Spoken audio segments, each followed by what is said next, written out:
আপনি আমার ট্যাক্সের টাকাটা নিয়ে করেন কি? সব ব্যবসায়ীকে জিজ্ঞেস করলে বলে যে ব্যবসা খুব খারাপ। আসলে ব্যবসা খারাপ না, ব্যবসা খুবই ভালো, কিন্তু ব্যবসা করার যে পরিবেশ সেটা আমাদের নাই, যে পলিসি রিফর্ম সেটা আমাদের নেই। তো বারবার আপনাদের কাছে আসি, আপনাদেরকে বোঝানোর চেষ্টা করি, কিন্তু কাজ হয় না। আপনার আজকে যে অনুষ্ঠান, এই অনুষ্ঠানের একটা আমি যে জিনিসটা দেখতে পাচ্ছি যে ট্যাক্স কালেকশনের একটা প্রোগ্রাম হচ্ছে আজকে। আরে আপনি আমার থেকে ট্যাক্স কালেক্ট করছেন এবং করবেন, আপনি যদি ট্যাক্স না পান আমাকে ধরপাকড়া করেন, জেলেও দেন। আপনি আমার ট্যাক্সের টাকাটা নিয়ে করেন কি? আমি মনে করি ইট ইজ টাইম, আপনি যেভাবে আমাকে ধরপাকড়া করে ট্যাক্স কালেকশন করেন, আমার ট্যাক্সের টাকা আপনি কিভাবে খরচ করেন ওটার জন্য একটা সেল করা উচিত, জবাবদিহিতার জায়গা বের করা উচিত।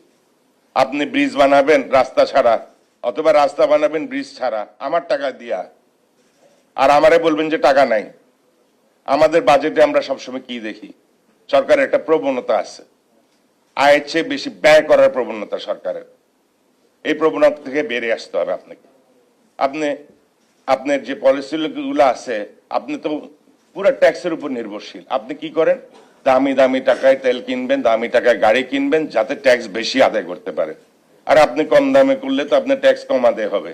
এটা কি আপনার good policy? I don't think so. Every dollar saved is a dollar earned. যে টাকাটা আপনি সেভ করবেন সেটাই আপনার কাছে থেকে যাবে। কিন্তু আপনার পলিসিটা এমন ভাবে ডিজাইন করা, মনে করেন যদি এখন বাতাসে গাড়ি চলে, আপনি কিন্তু কষ্ট পাবেন, কারণ আপনার ট্যাক্স কালেকশন হবে না। তো ওই ট্যাক্সের টাকা দিয়ে আপনি করেনটা কি? অপচয় করছেন আপনারা অপচয় করবেন, আমাদের ফ্যাক্টরি ক্রমশ মন্দ হইতে থাকবে, বা আমরা ঝুঁকিপূর্ণ জায়গায় চলে যাব। এই যদি পলিসি হয়, ভাই আপনারা এইসব ফ্যান্সি প্রোগ্রাম বন্ধ করেন, আমরা আপনাদের প্রোগ্রামও আসবো না। আমাদের ইন্ডাস্ট্রি আমরা এমনিও গোটানো শুরু করে দিচ্ছি। এখন দেখা যাচ্ছে আমরা যে ব্যবসাগুলো করছি, যে যত আগে বন্ধ করে দিচ্ছে ফ্যাক্টরি, সে ততই কম লসে পরিণত হয়েছে। আমরা যতদিন ভাবছিলাম যে আপনাদের সাপোর্ট পাবো, আপনারা অগ্রসর হব, আমরাই সবচেয়ে বেশি লস করে। তো এই ধরনের যদি সরকার পলিসি আনে, আমি মনে করি এগুলা ভুল পলিসি। আর আপনারা আমাদেরকে ডাকেনও বা কেন?